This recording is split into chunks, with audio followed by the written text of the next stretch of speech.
Hay cosas con las que te encuentras en internet que simplemente no puedes desver. ¿Querías saber a dónde iba esto? Me equivoqué. El lado oscuro de internet en Tailandia es más profundo, más silencioso y mucho más inquietante de lo que nadie admite. Ahora estoy dentro y tú te vienes conmigo.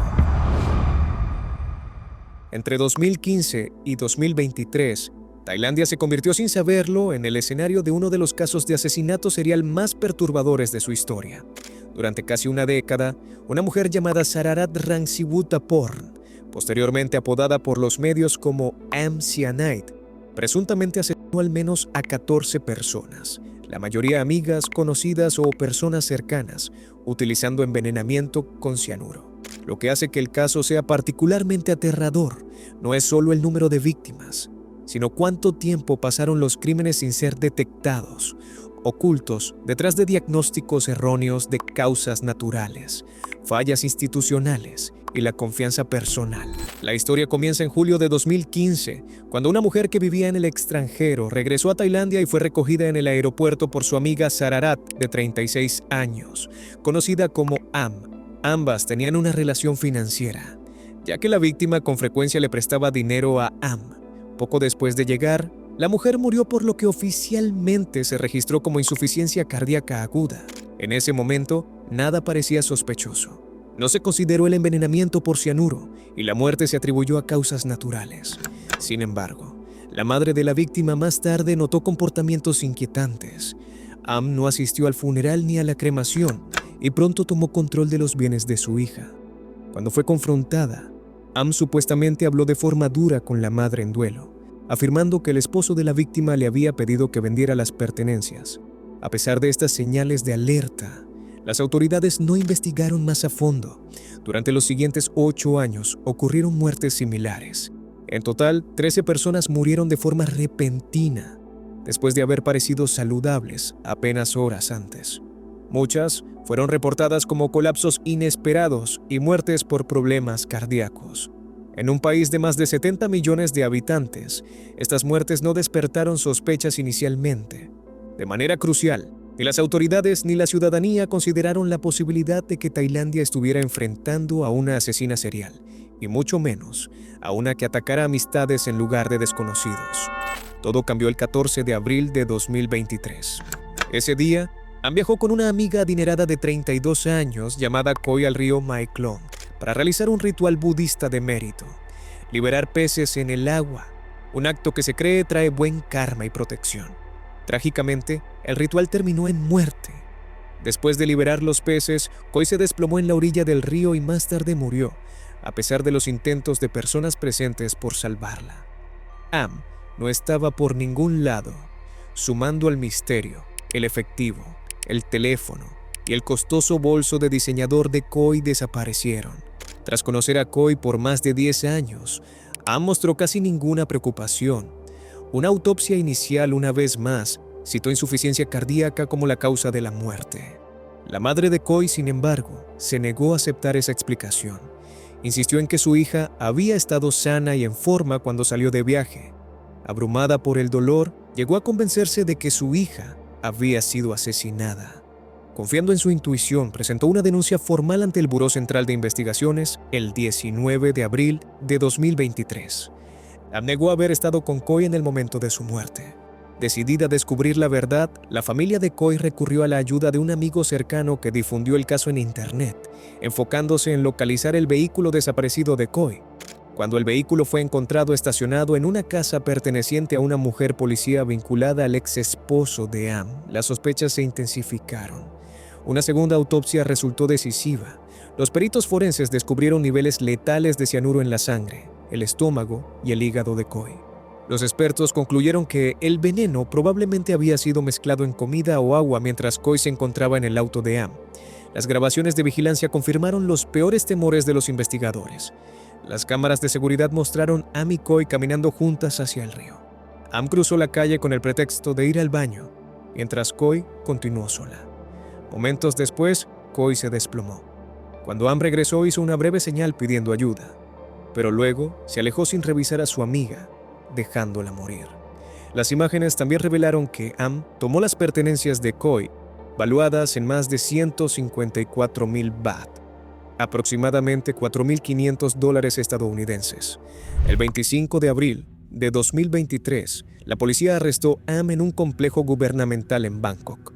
Fue encontrada en posesión de cianuro y detenida en el Centro Correccional Femenil Central. Al momento de su arresto estaba embarazada, pero posteriormente sufrió un aborto espontáneo mientras se encontraba bajo custodia.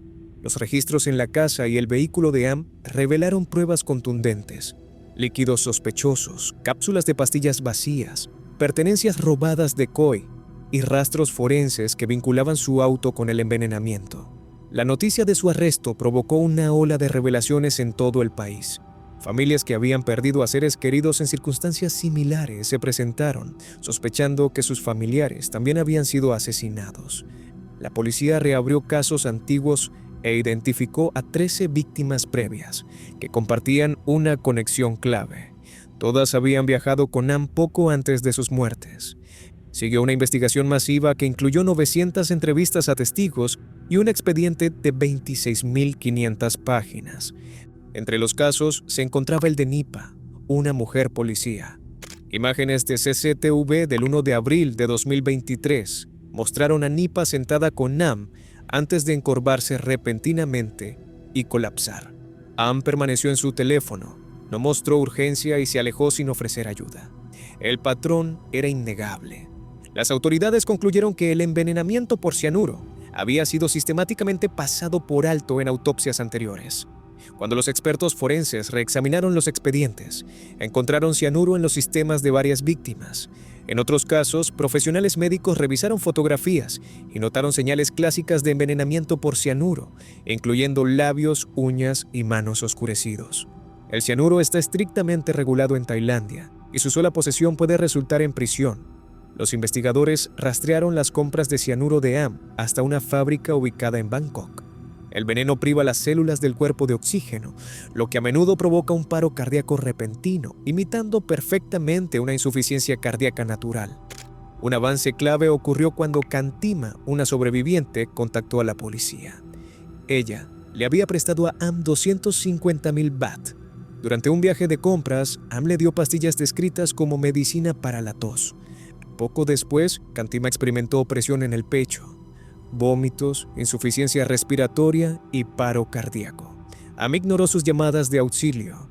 Kantima sobrevivió solo porque los servicios de emergencia lograron reanimarla. Su testimonio confirmó tanto la intención como el método. La policía identificó la ganancia financiera como el principal motivo. Am había acumulado deudas enormes debido al juego en línea. Los registros financieros revelaron que 78 millones de baht, más de $2 millones estadounidenses, circularon por sus cuentas. Pedía dinero prestado a amistades y, cuando no podía pagar, las envenenaba y robaba sus pertenencias. Las autoridades documentaron 3 métodos principales de asesinato. 1. Envenenar a las víctimas durante las comidas y llevarlas a casa para que murieran. 2. Envenenar a las víctimas en sus propios hogares y abandonarlas. 3. Enviar pastillas para adelgazar con cianuro por correo. Todas las víctimas le habían prestado dinero a Am. Los investigadores también descubrieron la existencia de cómplices. El exesposo de Am, un exoficial superior de la policía, ayudó a ocultar objetos robados, falsificar documentos y posiblemente crear coartadas. Se entregó a las autoridades el 3 de mayo de 2023. La evidencia también implicó al abogado de Am, quien presuntamente colaboró en la ocultación de pruebas. Otras revelaciones incluyeron un intento de fraude a una aseguradora. Am había intentado contratar una póliza de seguro de vida de alto valor a nombre de un novio poco antes de su muerte, con la intención de cobrar millones en beneficios. La póliza nunca llegó a concretarse. Am enfrentó más de 75 cargos, incluidos homicidio premeditado, intento de homicidio, robo con resultado de muerte, adulteración de alimentos que causó la muerte y falsificación de documentos. Su juicio se llevó a cabo entre julio y septiembre de 2024. El 20 de noviembre de 2024, Am fue condenada a muerte por el asesinato de Coy.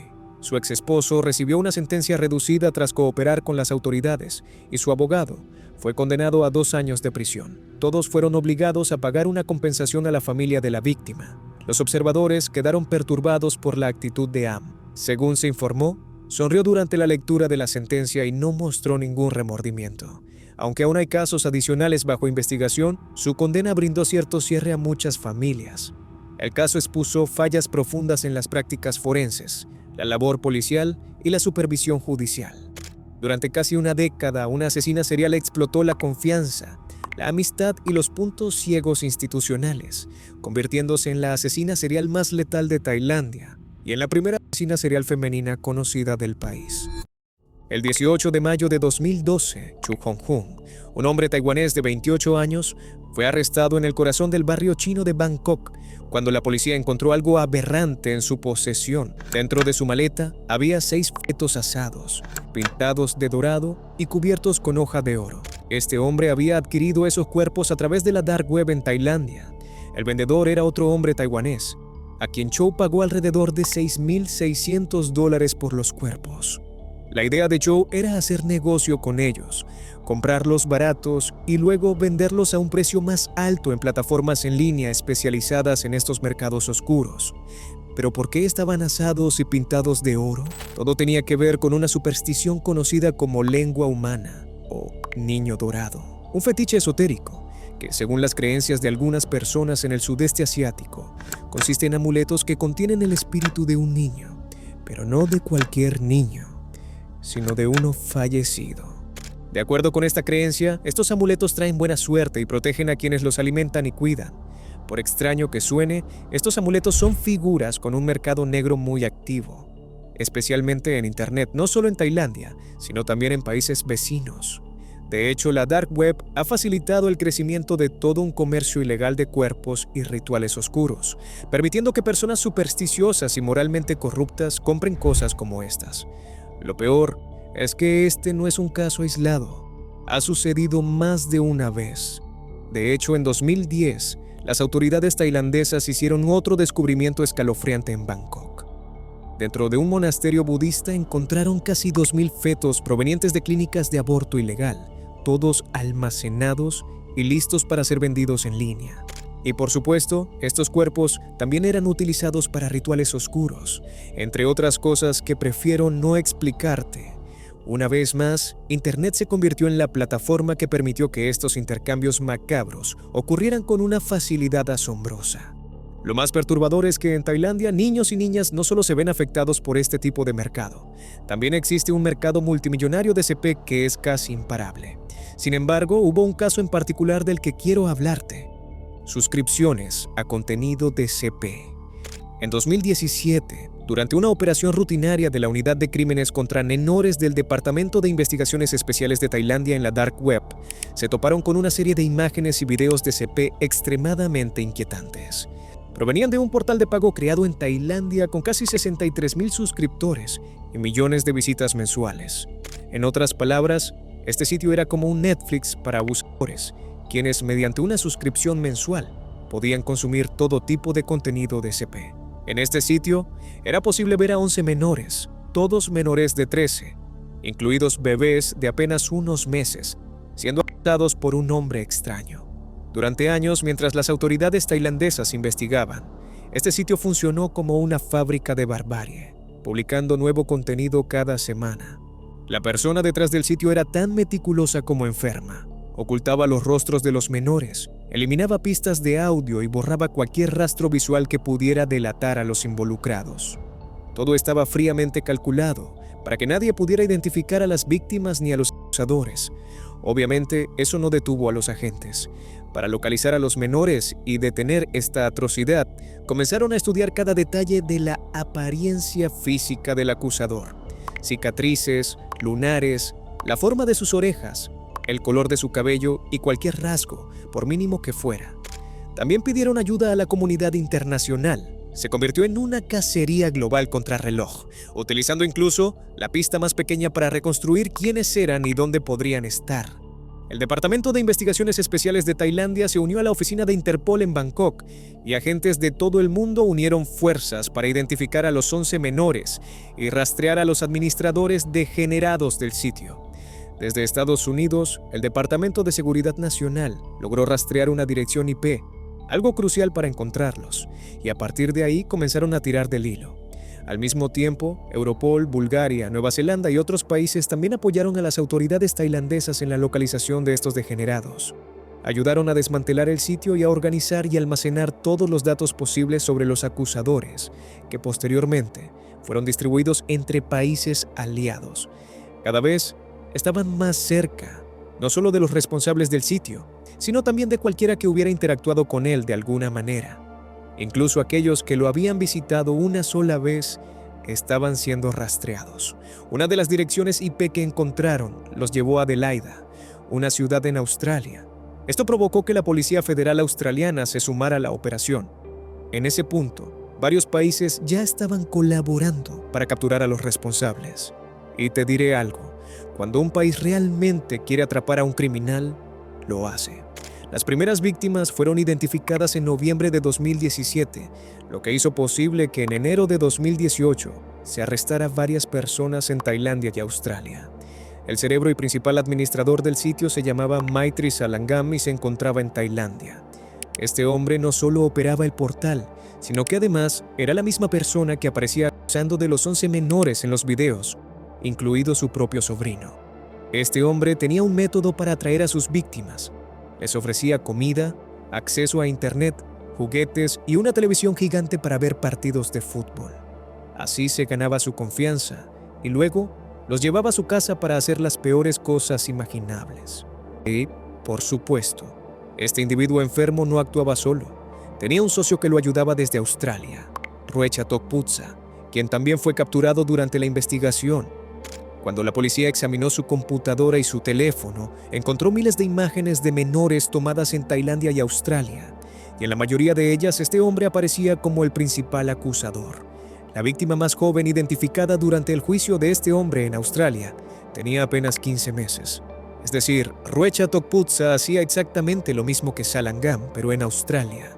La buena noticia es que la justicia finalmente llegó. En junio de 2018, los tribunales tailandeses sentenciaron a Maitri Salangam, el cerebro detrás de toda esta pesadilla, a 146 años de prisión. Recibió la sentencia más larga imaginable y, aunque cayó sobre él todo el peso de la ley, sabemos que eso nunca borrará el daño que causó. Pero no terminó ahí. Un maestro de preescolar que tenía vínculos con Tokputsa también fue arrestado. Este hombre recibió 36 años de prisión por los mismos delitos que Salangam. Y para rematar, el 17 de mayo de 2019, Ruecha Tokputsa, el otro monstruo de esta historia, fue sentenciado en Australia. Recibió 40 años y 3 meses de prisión, convirtiéndose en la condena más larga jamás impuesta por abuso infantil en Australia. Personalmente, eso me parece demasiado poco para lo que hizo. Tras dictar la sentencia, el juez dijo literalmente que los crímenes cometidos por este hombre lo convertían en la peor pesadilla de los niños y en el mayor terror de los padres. Gracias a esta operación, 50 menores fueron rescatados y 9 personas involucradas en esta red internacional de CP fueron arrestadas. Algo positivo que podemos sacar de este caso es que se convirtió en el punto de partida de una serie de investigaciones que se extendieron por todo el mundo, llevando a la captura de muchas más personas involucradas en la distribución de contenido de CP en Tailandia, Australia y Estados Unidos. Y la verdad es que los menores no son los únicos afectados por el lado oscuro de Internet en Tailandia. Hombres y mujeres adultos también son víctimas de prácticas extremadamente perturbadoras, como los campos de esclavitud cibernética. Esto salió a la luz gracias al testimonio de un hombre de 24 años originario de Sri Lanka llamado Ravi. Y te advierto, si eres sensible, este puede ser el momento de pausar el video, porque lo que viene no es fácil de digerir. Me quitaron la ropa, me obligaron a sentarme en una silla y me aplicaron descargas eléctricas en la pierna. Pensé que era el final de mi vida. Pero ¿cómo llegó Ravi a ese punto? Había viajado a Tailandia después de aceptar una oferta de trabajo de una supuesta empresa tecnológica con sede en Bangkok. Sin embargo, al llegar, se dio cuenta de que nada era como se lo habían prometido. Al principio fue recibido por la empresa y alojado en un hotel junto con otras personas que también parecían haber sido contratadas. Ese mismo día, todo el grupo fue entregado a 2 hombres armados. Y ahí fue cuando comenzó su pesadilla. Estos hombres los llevaron cerca de la frontera con Myanmar, cruzando el río Mo, para llegar al infierno donde permanecieron durante meses. Alrededor de 40 hombres y mujeres jóvenes, incluidos tailandeses, personas de Pakistán, India, Bangladesh y países africanos, estaban encerrados conmigo en este campamento, que parecía un campo de concentración de la Segunda Guerra Mundial. Muros altos con alambre de púas y accesos vigilados por hombres armados impedían que cualquiera de los secuestrados pudiera escapar. Imagino que estás pensando, de acuerdo, esto es horrible. ¿Pero qué tiene que ver esto con el lado oscuro del internet tailandés? Bueno, esa es precisamente la razón del secuestro. Todas estas personas eran obligadas a trabajar alrededor de 22 horas al día realizando estafas románticas en línea, con solo un día libre al mes. Pasé 16 días en una celda por negarme a obedecerlos. Solo me daban agua mezclada con colillas de cigarro y cenizas para beber. Me golpeaban, me electrocutaban y me obligaban a ver cómo torturaban a los otros secuestrados que no obedecían. Al quinto o sexto día, llevaron a 2 chicas a una celda cercana y fueron acusadas por 17 hombres frente a mis ojos. Creo que eso me traumatizó más que cualquier daño físico que pudieran haberme hecho. La idea era que, usando identidades y perfiles falsos, los secuestrados se hicieran pasar por mujeres para engañar a hombres solitarios en Estados Unidos y Europa, países donde el poder adquisitivo es bastante alto. El modus operandi era el siguiente: si encontraban a un buen objetivo, Ravi y los demás cautivos debían establecer una relación romántica con él, coquetear, ser encantadores, tener conversaciones eróticas y enviar fotos explícitas. Estas fotos eran de las chicas secuestradas en el campamento, tomadas bajo coacción. Después de conquistarlos, debían convencerlos de invertir grandes sumas de dinero en plataformas falsas de trading que prometían ganancias rápidas. Literalmente, eran campos de esclavitud cibernética. Si un objetivo invertía $100,000, le devolvían 50,000, diciéndole que esa era su ganancia. Esto le daba la impresión de que ahora tenía $150,000, pero en realidad solo recuperaba la mitad de su inversión original, dejando la otra mitad en manos de las mafias tailandesas. Según el FBI, hubo más de 17,000 reportes de este tipo de estafa en Estados Unidos, con un total aproximado de $652 millones robados únicamente a víctimas estadounidenses. La única forma en que los cautivos podían salvar sus vidas era pagando para salir. Al menos tenían una opción a la cual aferrarse para recuperar su libertad. Eso fue lo que hizo Neil Vijay, un joven indio de 21 años. Sin embargo, su caso es aún más cruel, porque fue gracias a un amigo de la infancia de su madre que terminó en esa situación. Este amigo le había prometido un trabajo como operador de call center en Bangkok, cobrándole alrededor de $1,800 como comisión para asegurarle el empleo, un empleo que obviamente no existía. Habría sido torturado como los demás y probablemente ya estaría muerto. La familia de Neil pagó alrededor de $7,000 para asegurar su liberación, y fueron las autoridades tailandesas quienes lo ayudaron a regresar a India para reunirse con su familia. Mientras tanto, Ravi permanecía secuestrado y después de un mes fue vendido a otra mafia, porque la empresa para la que trabajaba principalmente como esclavo había quebrado. Lo peor es que esta no sería la última vez. En los 6 meses que estuvo cautivo, trabajó para 3 bandas distintas. Cuando terminó en manos de su último jefe, lo único que Ravi suplicó fue que le permitieran regresar a Sri Lanka con su familia. Pero por supuesto, no lo dejaron ir. Con el paso del tiempo y la desesperación, Ravi se peleó con uno de sus jefes, lo que provocó que fuera torturado durante otros 16 días. Al día 16, el jefe principal de la mafia fue a verlo y le ofreció una última oportunidad antes de matarlo. Ravi era valioso por su conocimiento de software y sus habilidades técnicas. Durante otros 4 meses, Ravi administró cuentas de Facebook, VPN, aplicaciones de inteligencia artificial y cámaras de video 3D utilizadas para las estafas.